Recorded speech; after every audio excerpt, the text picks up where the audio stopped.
Kedua rasul itu menumpangkan tangan di atas mereka, lalu mereka menerima Roh Kudus. Bacaan dari Kisah Para Rasul, bab 8, ayat 5 sampai 8, 14 sampai 17. Waktu terjadi penganiayaan terhadap jemaat di Yerusalem, Filipus pergi ke suatu kota di Samaria dan memberitakan Mesias kepada orang-orang di situ. Ketika orang banyak itu mendengar pemberitaan Filipus dan melihat tanda-tanda yang diadakannya, mereka semua menerima apa yang diberitakannya itu dengan bulat hati. Sebab dari banyak orang yang kerasukan roh jahat, keluarlah roh-roh itu sambil berseru dengan suara keras. Dan banyak juga orang lumpuh dan orang timpang yang disembuhkan. Maka sangat besar sukacita dalam kota itu ketika rasul-rasul di Yerusalem mendengar bahwa tanah Samaria telah menerima firman Allah. Mereka mengutus Petrus dan Yohanes ke sana.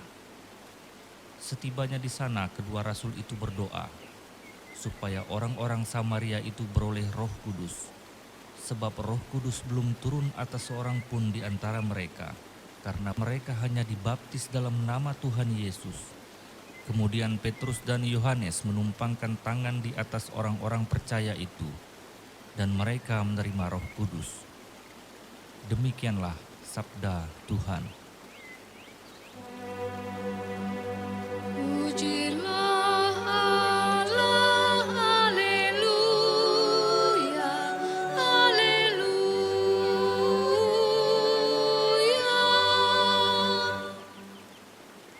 Bersorak-sorailah bagi Allah, hai seluruh bumi. Mazmurkanlah kemuliaan namanya, muliakanlah Dia dengan puji-pujian. Katakanlah kepada Allah, betapa dahsyat segala pekerjaanmu. Pujilah Allah, haleluya, haleluya.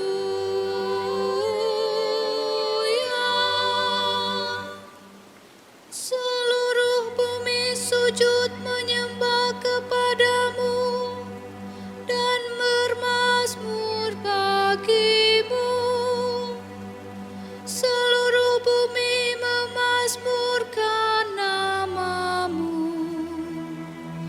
Pergilah dan lihatlah karya-karya Allah.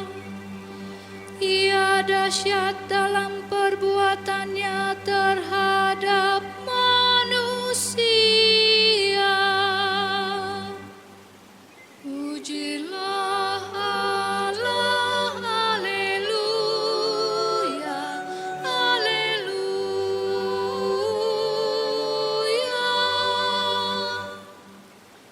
Ia mengubah laut menjadi tanah kering, dan orang berjalan kaki menyeberang sungai. Oleh sebab itu kita bersukacita karena Dia yang memerintah dengan perkasa untuk selama-lamanya. Pujilah Allah, haleluya, haleluya.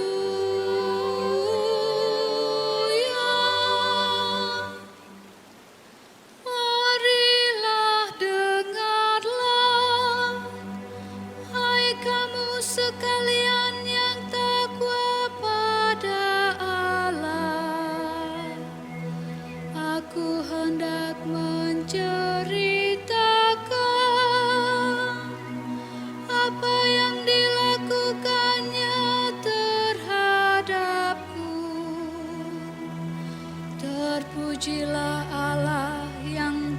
tidak menolak doaku dan tidak menjauhkan kasih setianya daripadaku. Pujilah Allah, haleluya, haleluya.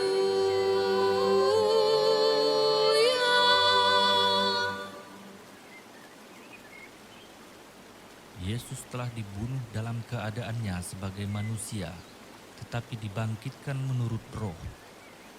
Bacaan dari surat pertama Rasul Petrus, bab 3 ayat 15 sampai 18. Saudara-saudara terkasih, kuduskanlah Kristus di dalam hatimu sebagai Tuhan.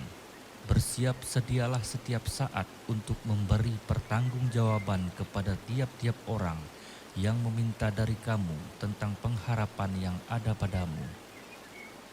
Tetapi semua itu haruslah kamu lakukan dengan lemah lembut dan hormat, dan dengan hati nurani yang murni, supaya karena hidupmu yang saleh dalam Kristus, mereka yang memfitnah kamu menjadi malu karena fitnahan mereka itu. Sebab lebih baik menderita karena berbuat baik, jika hal itu dikehendaki Allah, daripada menderita karena berbuat jahat, sebab Kristus pun telah mati satu kali untuk segala dosa kita. Ia yang benar telah mati untuk orang-orang yang tidak benar, supaya ia membawa kita kepada Allah. Ia telah dibunuh dalam keadaannya sebagai manusia, tetapi dibangkitkan menurut roh. Demikianlah sabda Tuhan. Haleluya, haleluya, haleluya, haleluya. Siapa yang mengasihi aku akan hidup menurut sabdaku. Bapa-Ku akan mengasihi dia, dan kami akan datang kepadanya. Haleluya, haleluya, haleluya, haleluya,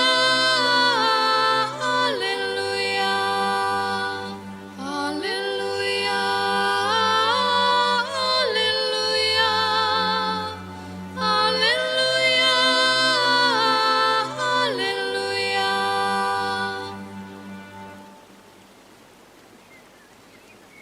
Aku akan minta kepada Bapa, dan Ia akan memberikan kepadamu seorang penolong yang lain. Inilah Injil Yesus Kristus menurut Yohanes, bab 14 ayat 15 sampai 21. Pada perjamuan malam terakhir, Yesus berkata kepada murid-muridnya, "Jikalau kamu mengasihi aku, kamu akan menuruti segala perintahku. Aku akan minta kepada Bapa, dan Ia akan memberikan kepadamu seorang penolong yang lain, supaya Ia menyertai kamu selama-lamanya, yaitu Roh kebenaran. Dunia tidak dapat menerima Dia, sebab dunia tidak melihat Dia dan tidak mengenal Dia. Tetapi kamu mengenal Dia, sebab Ia menyertai kamu dan akan diam di dalam kamu. Aku tidak akan meninggalkan kamu sebagai yatim piatu. Aku akan datang kembali kepadamu. Tinggal sesaat lagi, dan dunia tidak akan melihat aku lagi, tetapi kamu melihat aku, sebab aku hidup dan kamu pun akan hidup. Pada waktu itulah kamu akan tahu bahwa aku ada di dalam Bapa-Ku, bahwa kamu ada di dalam aku, dan aku ada di dalam kamu. Barang siapa memegang perintahku dan melakukannya, dialah yang mengasihi aku. Dan barang siapa mengasihi aku, ia akan dikasihi oleh Bapa-Ku. Dan aku pun akan mengasihi dia, dan akan menyatakan diriku kepadanya." Demikianlah Injil Tuhan.